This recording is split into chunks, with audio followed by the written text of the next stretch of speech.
Good morning. Welcome back to Sunday Seminary Online. We are continuing our study of the exilic prophets. We're going to start with Jeremiah. We began with Jeremiah chapters 1 through 3, really focusing on Jeremiah chapter 1, the call of Jeremiah last week. And this week we'll continue our study. We'll talk a little bit about chapter 3, but we'll focus on chapters 4 through 10. We're going to talk this time a bit about Jeremiah's woe oracles, his oracles of judgment that we find in chapters 4 through 10 that focus on the coming Babylonian invasion and the destruction of Jerusalem. We'll talk a little bit about Jeremiah's kind of strategy, like what's happening with these oracles. Why would he say these things? We'll talk a little bit about the content of them, what actually happens in them.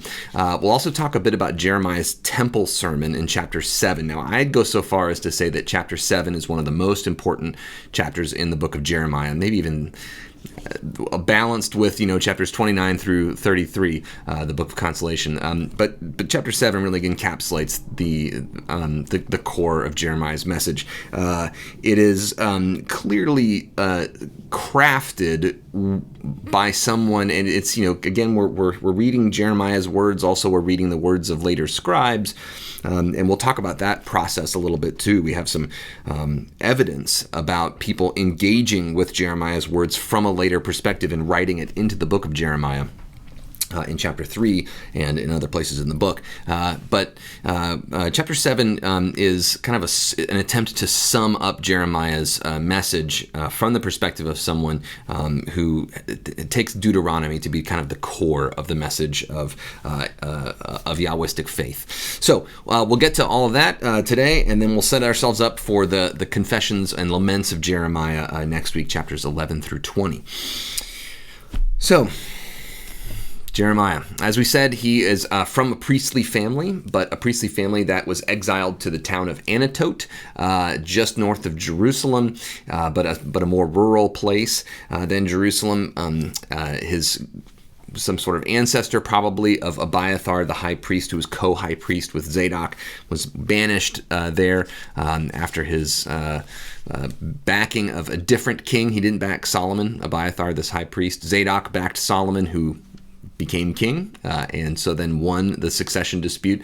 The other high priest, Abiathar, he backed Adonijah, Solomon's brother, who didn't become king. And so Jeremiah is from this line, it seems, of priests who remember that they're priests. They're still priestly, but they have been banished somewhere away from the temple, and they don't have power anymore. So Jeremiah might, he seems to be interested in the temple. I bring this up because a lot of what Jeremiah has to say is really a condemnation of Jerusalem, the city, a condemnation of the priesthood, a condemnation of the Davidic kings, and it's not an outright rejection of the idea that Jerusalem's a special place. Jeremiah seems to love the temple and love Jerusalem, but also thinks that it's been handled poorly for many centuries, and in fact it's become a place of renowned evil. So we're going to talk about that a little bit too, and that kind of crescendos in the temple sermon in Jeremiah 7, which is where we'll end our time today. So like I said last time, Jeremiah is survival literature. It's some people have called this book unreadable. It is difficult to read. You read through Jeremiah, it's just really confusing. Part of the confusion, of course, is that it's disaster literature. It's literature that comes out of a crisis moment that exceeds the resources of the community to be able to deal with it. And in that way, it jumps from one thing to another, but with some of the tools that we'll work on today and next week, hopefully we'll be able to read and understand Jeremiah, and that'll help us. All those tools we can bring with us to help understand Ezekiel and then also 2nd Isaiah later. So one thing that's important here is that Jeremiah's message is primarily judgment. There is some hope and consolation, some oracles of salvation that we can find throughout, but just to kind of frame it for us, most prophets have two main messages. They have two main modes of speaking. Oracles are messages from God. Oracles of judgment or oracles of woe are one thing, and oracles of salvation are the second big category. So oracles of judgment or oracles of salvation. Now, judgment, obviously, God is judging, right? God is depicted as the judge, the universal judge, the cosmic judge. And God is often kind of bringing up lawsuits. God sues the people of Israel for breach of contract because the covenant is a contract. The people of Israel all said that they want to be a part of a relationship with God that is contractual. That's what the covenant is. It's not primarily a theological category. It's primarily a legal category. When people got married, they signed a contract, and it still happens in Jewish weddings, right? They have to sign the ketubah, the marriage contract. That's like kind of the moment actually when two Jewish people are married, is when that contract is signed. That the contractual part of marriage is really important because when God enters into a covenant with Israel, which is unique in the history in the ancient world. There is no other God we can find that enters into a contract with a people. There's no other God we can find in the ancient world that even addresses a whole people. God spoke to high kings. This is what they said, right? When the priests would talk about what a god said in the ancient world, like Marduk, the god of Babylon, the priests of Marduk would say, well, the god spoke to the high king, or the god spoke to the high priest. Gods were understood to communicate to really important people. Gods never kind of spoke to the people. That would be demeaning to a god. And gods were understood to not enter into contracts with anyone because that would be demeaning to a god. So again, a covenant is just a contract. So in ancient Israel, they have this understanding, at least certain people, like in the book of Deuteronomy and in Exodus, right? Those kind of strains of Yahwistic faith that end up becoming kind of central to biblical constructions of ancient Israel. I say all that because we know that lots of ancient Israelites didn't believe this stuff. They're all over the pages of the Bible. Jeremiah gets really mad at people who don't believe that there's a covenant, or people who believe that there is a covenant but believe it in a very different way than Jeremiah does. So the faith that becomes central to the biblical construction of ancient Israel, or the biblical enunciation of ancient Israel, this takes the covenant to be the central part of ancient Israelite faith. So because Jeremiah he's really interested in the covenant, he thinks that this is basically a marriage relationship. He's drawing from other ancient prophets and theologians like Hosea, who came before him. Hosea, obviously, there's the famous story, right, of Hosea and Gomer. Hosea marries a licentious woman who breaks the marriage covenant, and Hosea is kind of told to do this as a sign of Hosea is kind of representing God, and Hosea's wife is representing Israel as being unfaithful. So this is a way to kind of act out both the special relationship that ancient Israel had with God, which other nations did not have, but also it's the people, the whole people entered into this relationship. It's this amazing kind of almost democratic moment, right? All these people get to talk to God and say, yes, I want to be part of your team. I want to marry you in a way, right? So when that relationship is broken, then that becomes a terrible thing, and it's understood to be this. It's just like being unfaithful in marriage, right? Now, what does idolatry mean, or what does worshiping other gods mean? It doesn't, as I said earlier, mean primarily praying to another god or lighting incense or something like that. It has to do with conforming your way of life. When your way of life breaks with the way of life that is demanded by the Mosaic covenant, in order for Israel to spread blessing to all the nations of the earth, in order for Israel to be a priestly nation like we find in Exodus 19, mediating God's blessing to all the nations of the earth. When Israel decides to become like Pharaoh, and especially when the leadership of ancient Israel and ancient Judah decide to oppress their own people, then they become like Pharaoh to Yahweh, and Yahweh decides to treat them, to unbuild, to pluck up, right? Those verbs we saw in Jeremiah 1, to pluck up and pull away. God does that in order to fix things and start again, and then try to make God, enters into another agreement with people after they come back. But that's not alluded to yet, right? That's that new covenant that we hear about in Jeremiah. There has to be a new contract because the old one was broken. So we'll talk about all that. But there's also another covenant that is kind of in the balance here, and that's the covenant with David. So in 2 Samuel 7, we hear this kind of full-throated enunciation that God promises to be with David, and the Davidic covenant is different from the Mosaic covenant. It's not with all people, it's just with David. It's just with David and then one of David's heirs, not even all of David's family. Whoever's on the throne at the time, who's an heir of David, is the recipient of this unconditional promise that God will protect them and protect Jerusalem. Now, as we know, Jerusalem falls. So we'll talk more about what happens to that promise, especially when we talk about 2nd Isaiah, which has a very new and different way of thinking about it. But also that the stuff in Jeremiah 29 through 31, especially, also has something to say to this shift. There has to be a shift in the philosophy and theology of ancient Israel and Judah after the destruction of these kingdoms, especially Jerusalem for Judah, because it's the core promise that God gave to David, right? So we have this promise to David and then a promise to all of Judah and Jerusalem and Israel, right?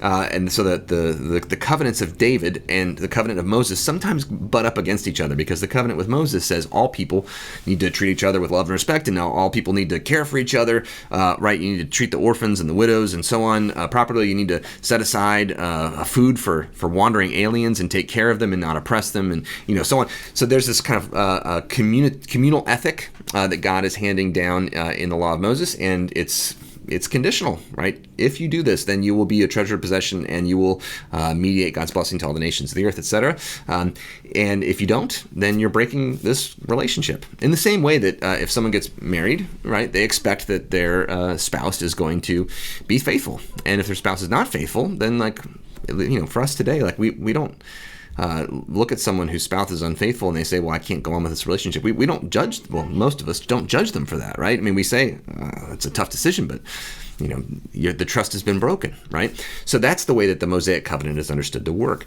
The Davidic covenant is unconditional. So God says, maybe the Davidic kings will mess up and I might punish them for it or give away part of their kingdom, like in the split of northern Israel. But God says, eventually I'll always be with them. So you can see that this is like a temptation, right? The Davidic theology is a temptation. You can overdo it. You can say, well, God promised that the Davidic king will always be in the throne and that Jerusalem will be safe. So that means we can do whatever we want, right? It's like a get out of jail free card. So it can be abused. And God over and over through the centuries tells the kings, you're abusing your privilege. You're abusing these special promises that I made you. And these special promises, if you turn into Pharaoh, these special promises aren't going to save you. I'm going to unbuild, pluck up, and pull down, according to Jeremiah chapter 1, right? I'm going to unbuild these things, right?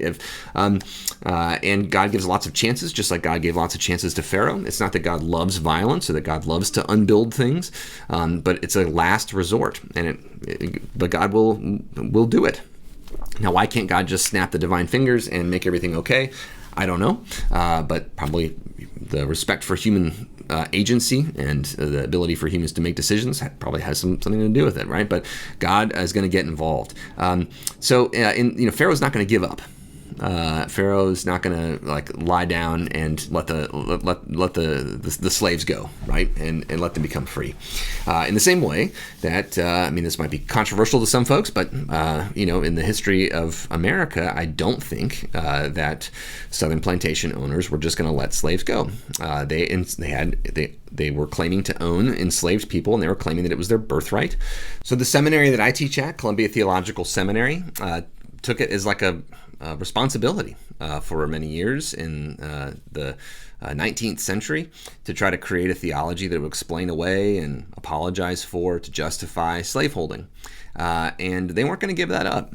It ended up in, if there wasn't violence, would they have given up? I don't know, but it doesn't look like it. In order to liberate people, the unbuilding had to happen, and there were people who were clawing onto it and holding on as hard as they could. So if you think about that situation, right? Jeremiah is the culmination of many centuries of prophets who have been sent to the kings, to the priests, and they've said there is oppression happening in your midst. And you are going after the other gods. You may say you're praying to Yahweh, but in fact you're conforming your life to these had Canaanite civilization, had had around for centuries, even millennia, and you've gone after this. You're hurting your own people. So in this understanding, then that's like a marriage break, right? So it's like infidelity, right? The leaders have created a situation where the people are unfaithful, and as a result, there's a broken marriage, right? Now, the marriage metaphor can be taken too far. It can be used in terrible ways. There's lots of evidence throughout Christian history of people looking at this marriage metaphor and saying, well, that means I get to treat, especially men, saying that means I get to treat my wife poorly, or that means I get to like abuse my wife, right? The Hosea and Ezekiel, the parts of Ezekiel we'll talk about, have been used as justification for abuse in many relationships. And when we talk about these things, there are people in our communities who have been abused by spouses and by parents and so on. And all to say, this language of a violent father or a violent husband that is enraged about infidelity meant something in the ancient world.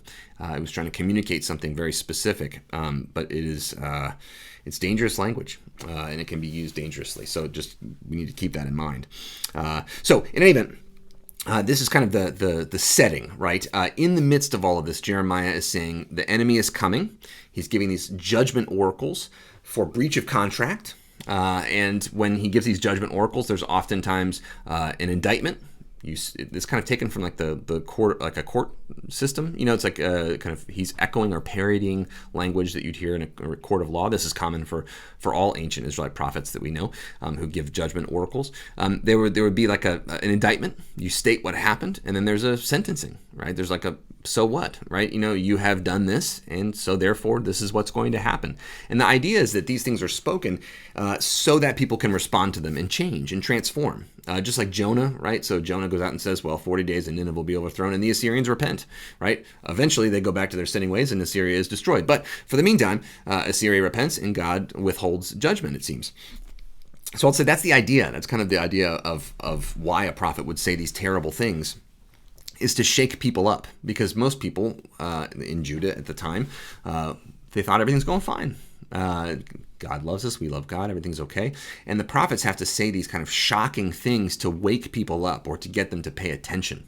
And this is also a common prophetic thing. They do sign acts. They do things. We'll talk about some of these things that Jeremiah does, but Ezekiel does even more kind of strange, bizarre things in order to wake people up, to get their attention, to get them to think carefully about their life and what's been happening. So another thing to say is that the prophets are sometimes seen as kind of like dour and angry people who judge other people. Judgment oracles always involve the prophet, him or herself. I mean, that is to say, look at chapter 5 of Jeremiah.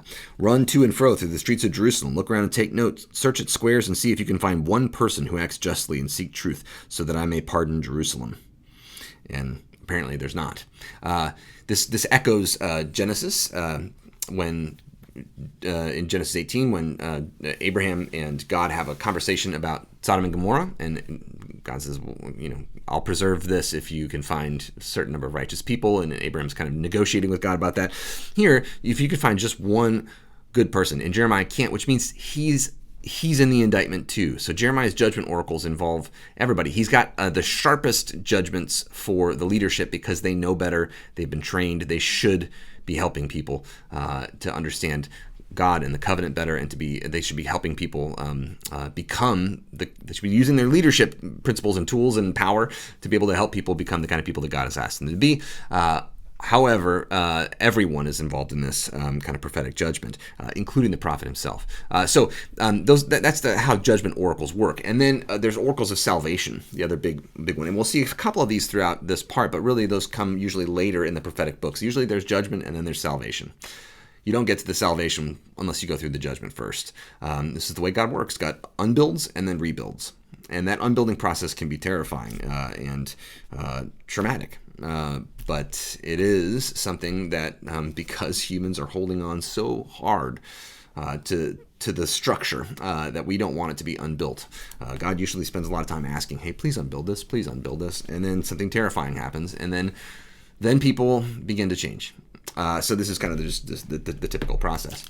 So like I said, we're going to look at chapter 4. If you turn with me in chapter 4, we'll start there. talk a little bit about this foe from the north.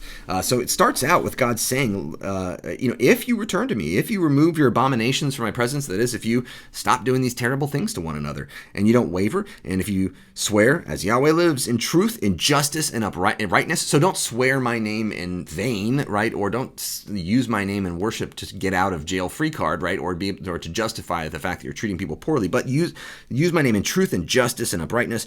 Then the nations shall be blessed, and in God they shall boast. So again, this idea that this is about the whole world.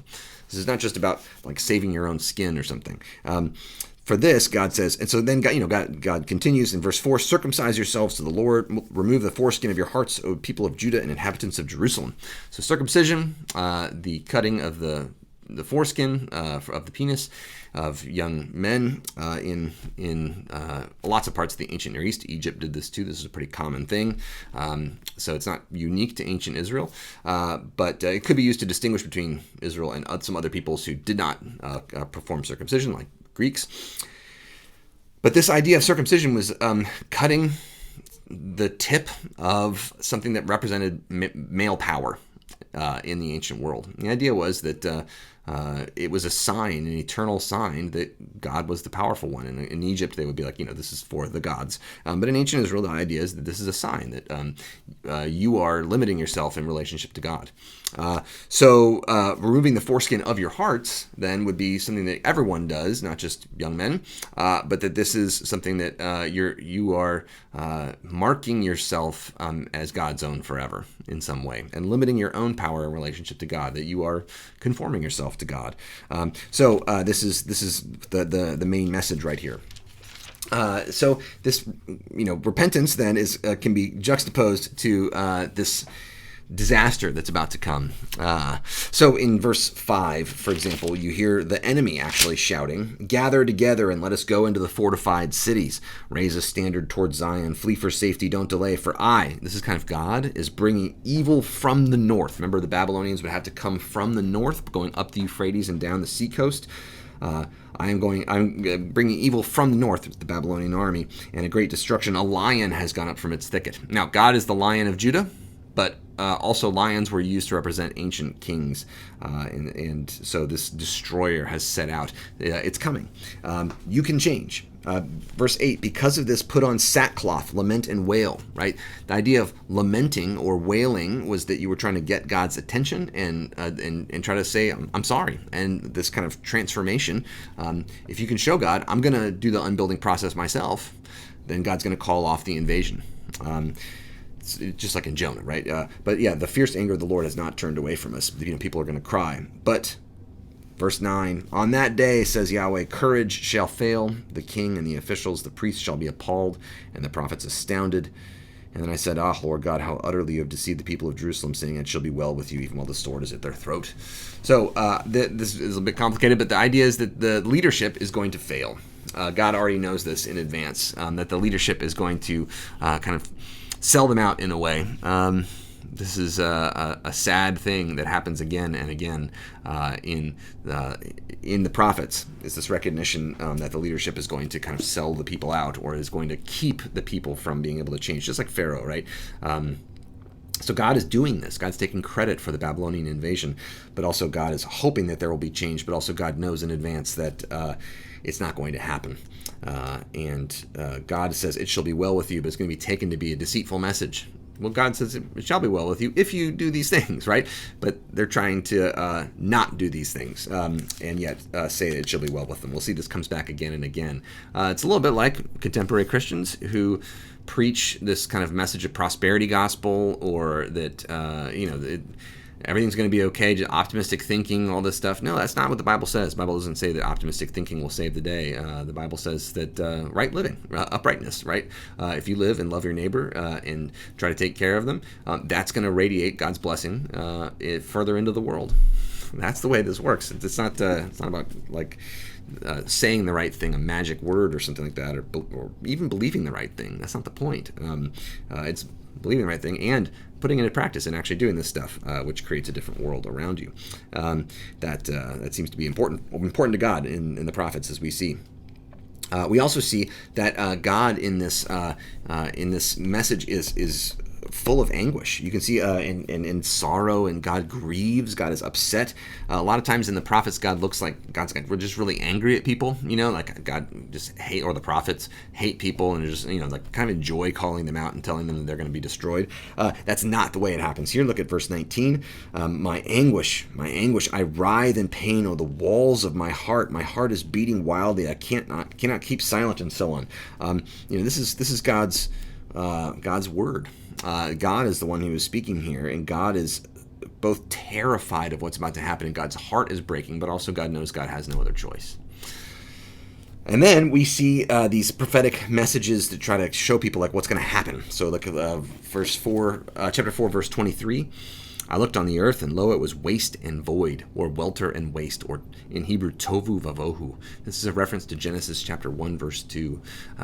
God begins the world in this state of kind of chaos, or welter and waste, or these are kind of nonsense words. Tohu actually means something. It means kind of like waste, but then vohu doesn't mean anything. It's just meant to rhyme. It's kind of topsy-turvy. It's a word like that. So I looked on the earth, and it was that same uncreated state, like in Genesis chapter 1, verse 2. Remember, the unbuilding and then rebuilding? New creation can happen now, but it's also terrifying that this place, Jerusalem, that was so ordered and was the centerpiece of so much order in people's life, was unbuilt. So I looked at the heavens. They had no light, right? Kind of like Genesis 1, right before. We kind of like rewound the tape to the beginning of the Big Bang, right? Verse 24, I looked on the mountains, and lo, they were quaking, and all the hills moved to and fro. The earth is kind of shaking, and so I looked, and there was no one at all, and the birds of the air had fled. It's in this, again, uncreated state. I looked, and the fruitful land was a desert, and its cities were laid in ruins before the Lord's fierce anger. For thus says the Lord, the whole land shall be a desolation, yet I will not make a full end.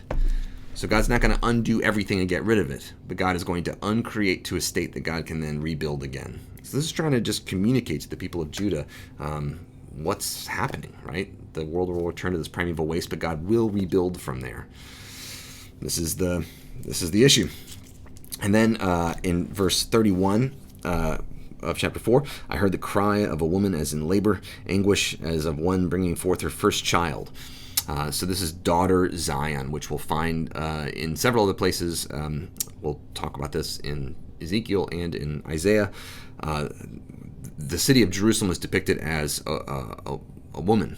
A woman who sometimes has children, that is the people who live in Jerusalem, and this person is usually kind of understood to be kind of married to God, but this person is now in anguish, stretching out her hands. Woe is me, I am fainting before killers.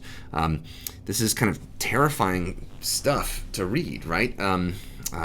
It's naming very specifically these kind of catastrophic events, and this catastrophe is kind of narrated several times. This kind of like a very precise description of this horrific suffering.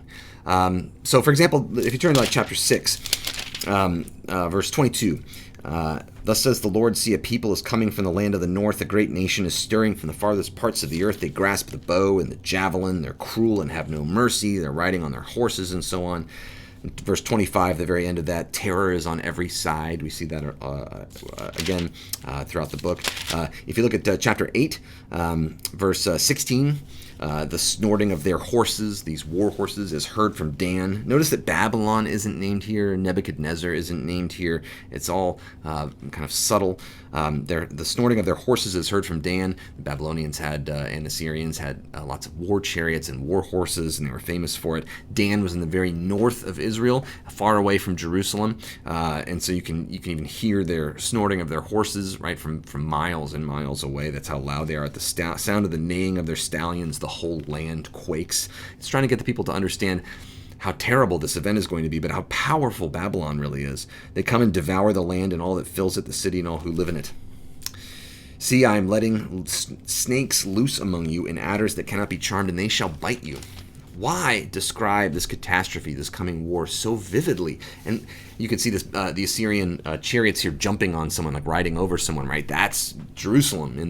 This is a bas relief, a carving in a wall from the Assyrians themselves. The Babylonians basically copied Assyrian art, and this is the way they depicted it, that they were coming to get you, to run over you, to ride over you.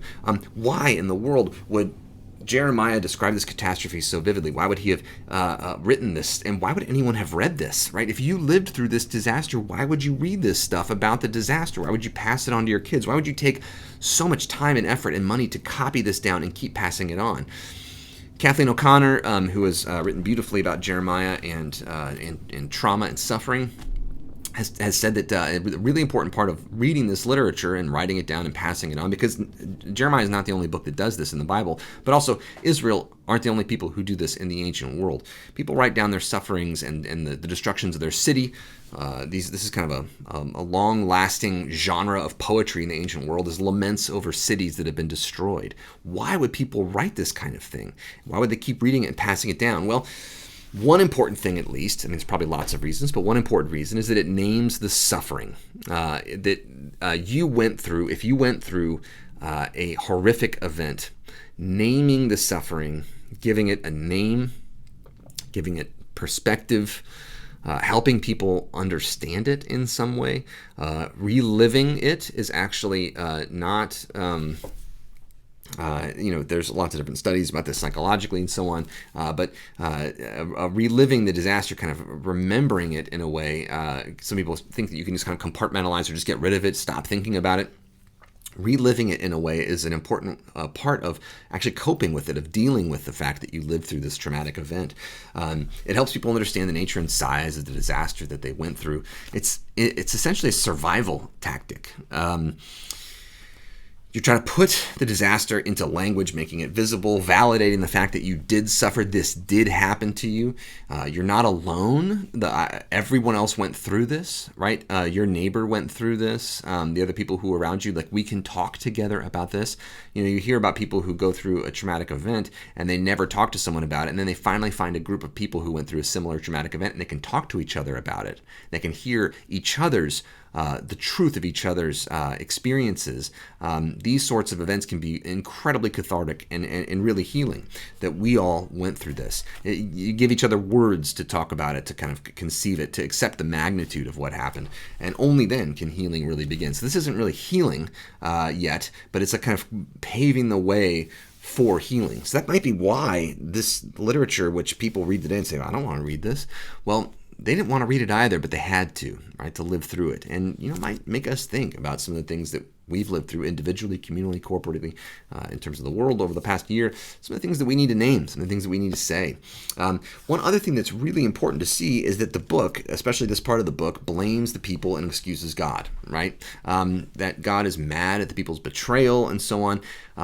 Some people who've read this have said, this is kind of tough to read because did all the people deserve this, right? Now, there are other books in the Bible that do say that this isn't, the exile wasn't purely God's judgment on everyone. There were other parts to other aspects to this. There are other theological ways to deal with this. We'll read in 2nd Isaiah that there is a bit of anger at God, and sometimes justifiably so, for some of these terrible things that people have undergone. But now, if we think about Jeremiah as the literature that exists just after the time of the disaster, it seems that wasn't the time to name that, the anger at God. Again, like I said, this kind of blames the survivor. The survivors are blaming themselves, right? Jeremiah is part of this. He's blaming himself too. He's blaming everyone for it, right? So some people have said this might not be very healthy. So Kathleen O'Connor, again, has written some about this, and she says it's a coping mechanism to help people survive. That actually there's work that has been done on people who survive disasters, and self-blame is common in the first stage of recovery from a disaster. And some people will say, well, I deserved it, or I did this to myself, and so on. And some people have tried to say, no, you didn't do this, you didn't deserve this. And in fact, there's a lot of work that's been done on trauma survivors and so on, and it seems to be an important first step to recovery, an important first step to kind of healing, is naming that you had something to do with your suffering. And it's important not to take that away from people too soon. And it seems that that's important because if it's true that disaster just happened randomly to people, then you're the victim of an arbitrary and chaotic universe. What can you do with that? How do you live?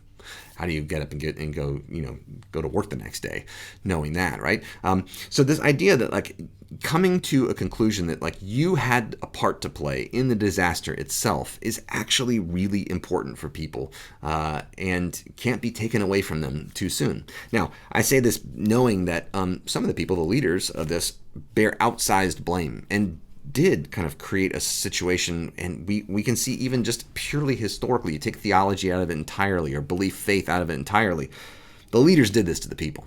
They did this to the people because they played power politics between Egypt and Babylon over and over again, and they did it poorly even. Like the leaders did this to the people, and the priests, and who were part of the negotiations and all that stuff too, and trying to figure out what Yahweh wanted them to do in terms of foreign affairs and alliances and all this stuff. Jeremiah's advice was right. Just on power politics alone, Jeremiah's advice was right. If they would have just followed Jeremiah's advice, they would have survived, and they didn't. And then there's the theological or faith aspect of this, that God was working through the community somehow, right? And you can point the blame squarely at the leadership of Judah. At the same time, everyone goes through this disaster, and it's important for people to say we were a part of this too.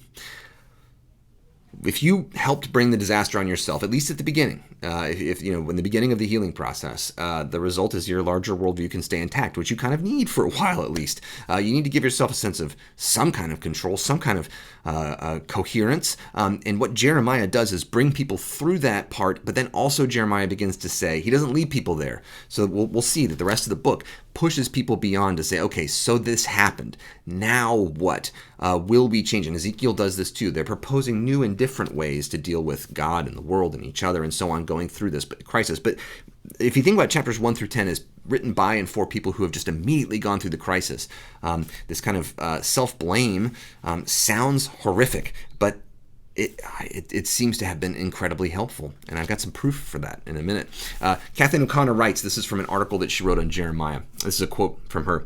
"The theology of blame that courses through the book of Jeremiah like a river in flood, bringing guilt, shame, and a burden of responsibility, also gives structure and meaning to chaotic and vacuous experiences. Blaming becomes a strategy of survival." So did it work? Yeah, I think it did, and I have proof.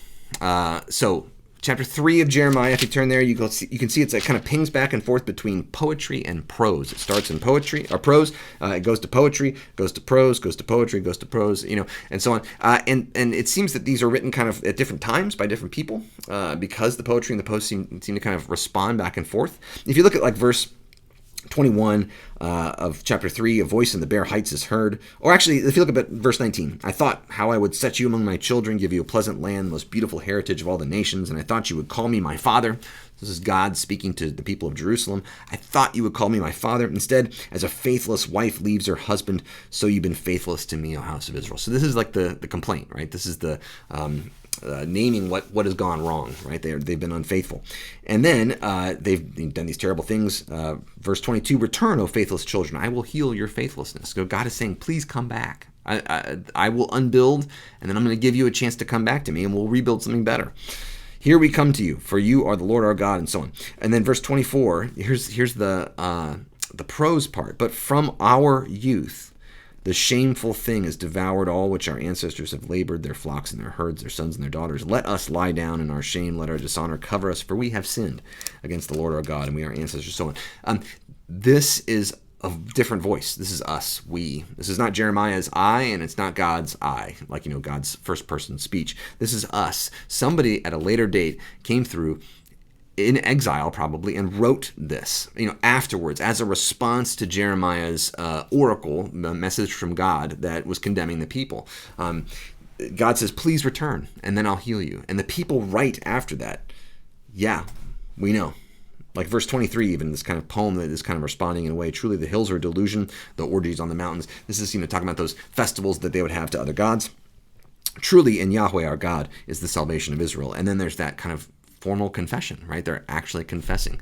They wrote it into the book of Jeremiah. So we can see the effectiveness of Jeremiah's words to that first generation that is in the exile, is dealing with the repercussions of what has happened.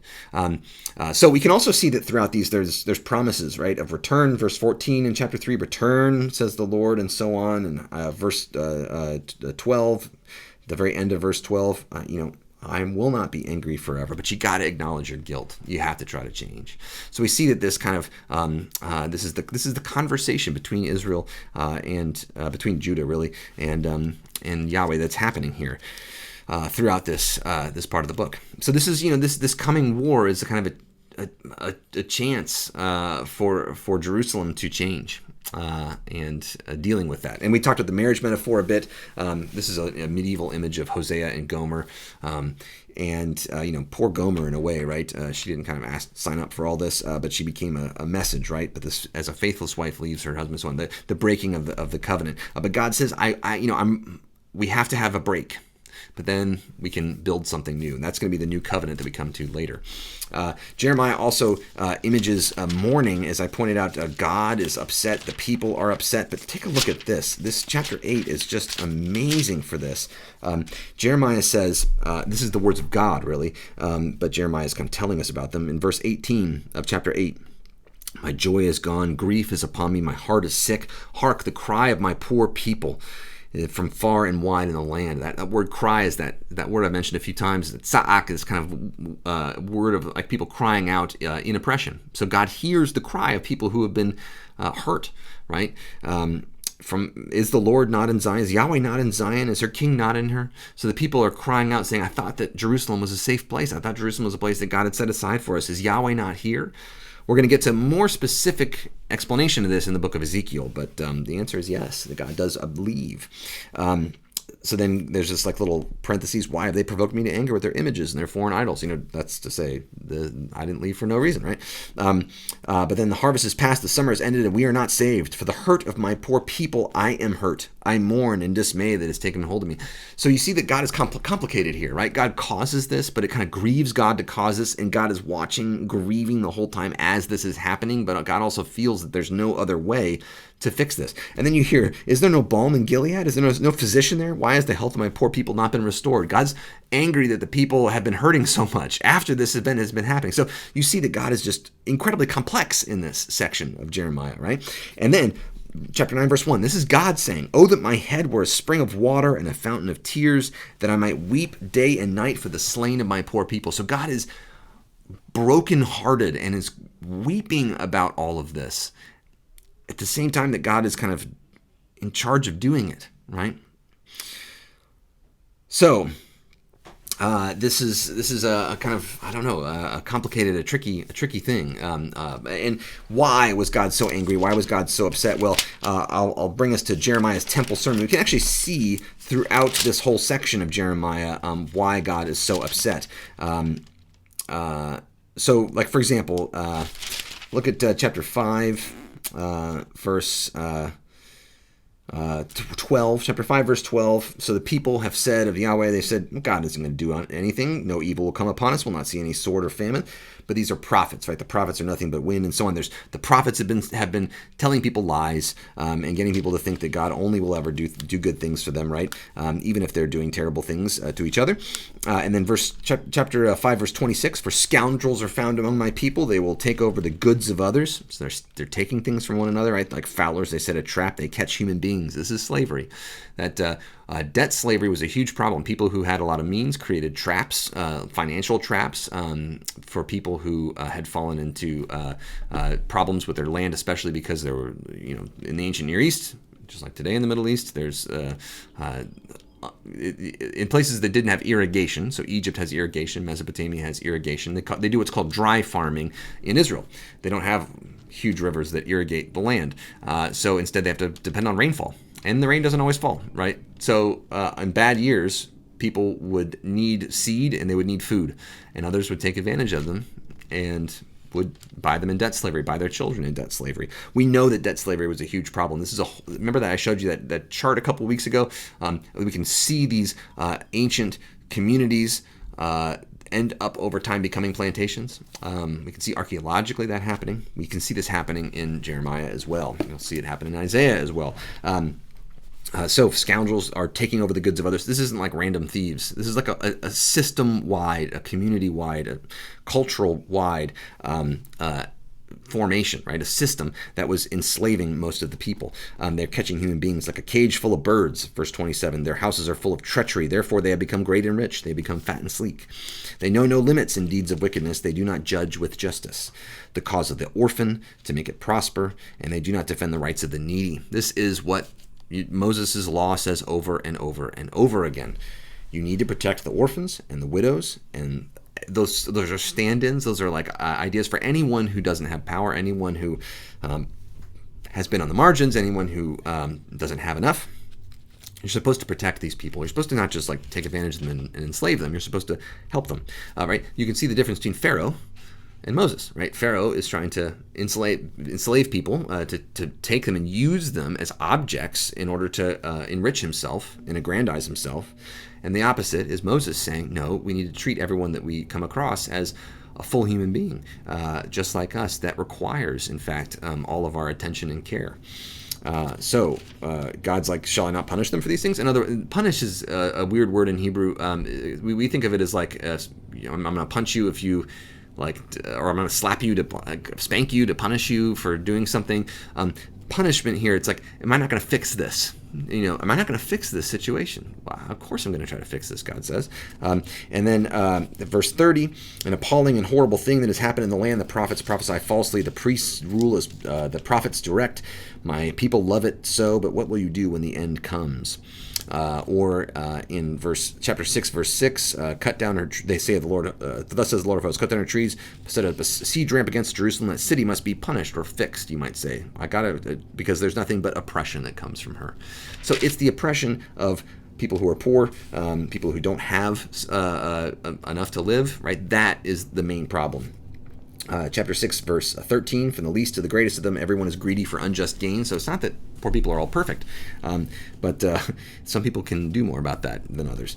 From the prophet to the priest, everyone deals falsely. From the prophet to the priest, right? These are the people who are in positions of power. They have treated the wound of my people carelessly. So those who need help, right? Saying peace, peace, when there is no peace. Now, peace means something in ancient Israel, like peace, like shalom, right? It's kind of wholeness. It's a holistic peace. It's kind of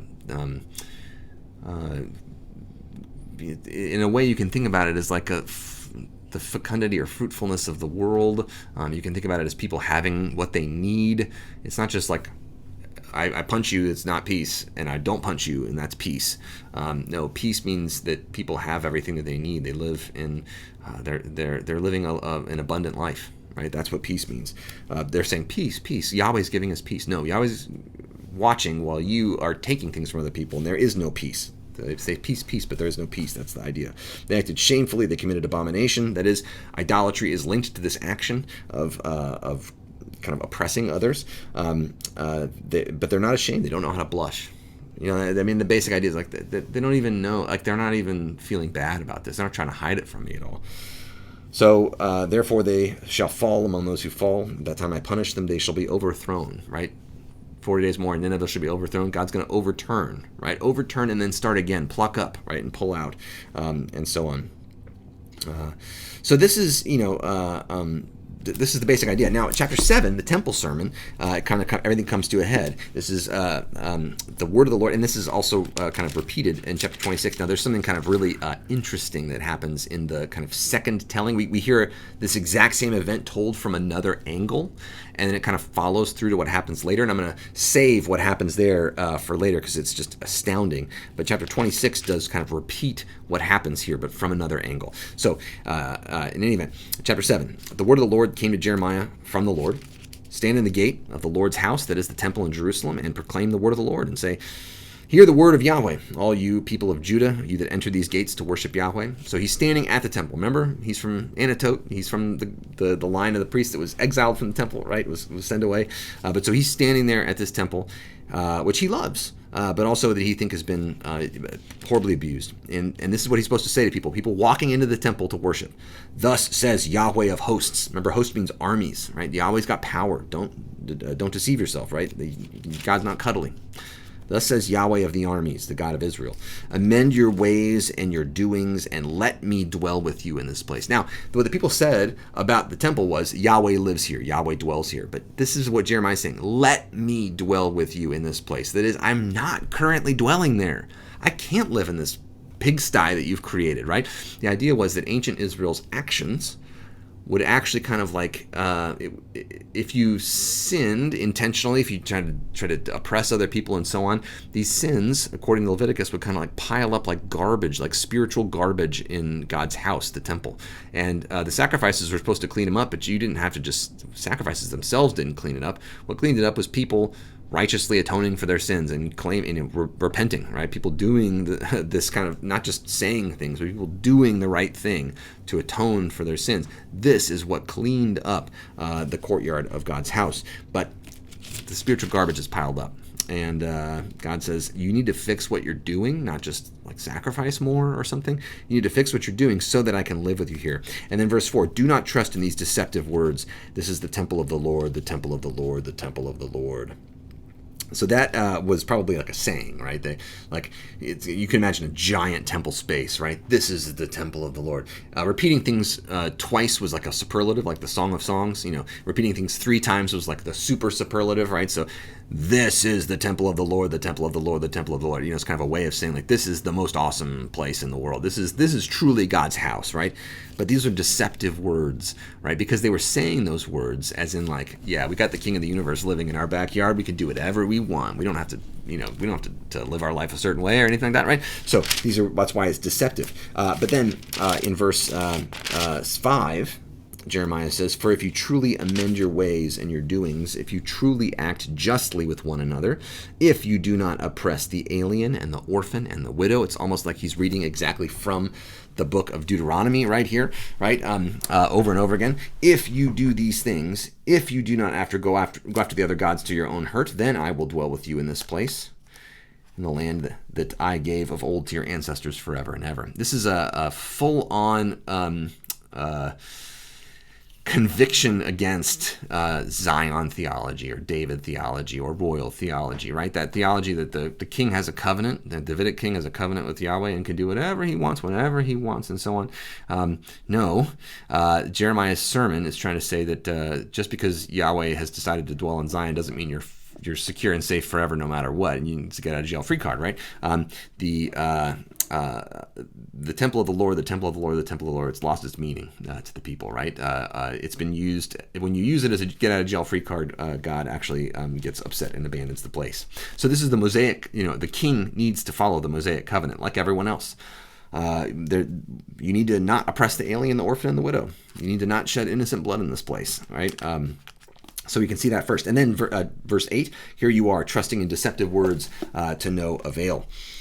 Will you steal, murder, commit adultery, swear falsely, make offerings to Baal, and go after other gods that you have not known? If you kind of look carefully at that, steal, murder, commit adultery, swear falsely, right? Those are the 10 commandments. He's like reading again from Deuteronomy. Like, these 10 commandments, are actually placed kind of second to the idea of oppressing the alien, the orphan, and the widow. That is to say, these are, it's almost like you're, idolatry flows and bad behavior overall flows out of this basic commitment to treat other people, especially people who don't have power and can't give you something back, right, with respect. That's and to care for them, right? That's the core. So are you going to steal and murder, go after all these other gods and so on? And then verse 10, and then come stand before me in this house, that is the temple, and which is called by my name, right? And then say, we are safe. Like, we're safe here no matter what. You're going to go out there and do all that stuff. You're going to worship Baal with your life and then come back here and tell me we're safe, only to go on doing these abominations? Has this house, which has been called by my name, become a den of robbers in your sight? Your ears might sting there because Jesus quotes this. That's right. Jesus knows his Jeremiah really well. He doesn't just quote Jeremiah in the words of institution. This is the new covenant. He quotes Jeremiah when he clears the temple, right? Has this house, which has been called by my name, become a den of robbers in your sight? So that is to say that Jeremiah is trying to convict the people there to say this is not... that they're deceiving themselves by saying that the promises of David somehow override the promises and the covenant with Moses. This is all straight out of Deuteronomy.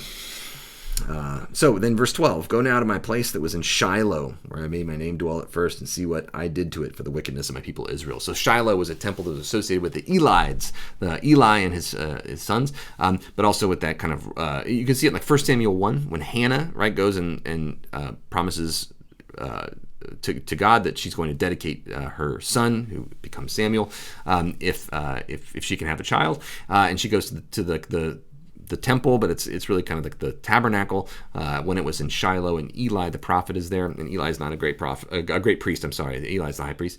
Eli's not a great priest. His sons are not great priests, and they try to abuse their office, and they die for their oppression and misuse of the office of the priesthood. So all to say, like, Shiloh ends up being kind of burned down.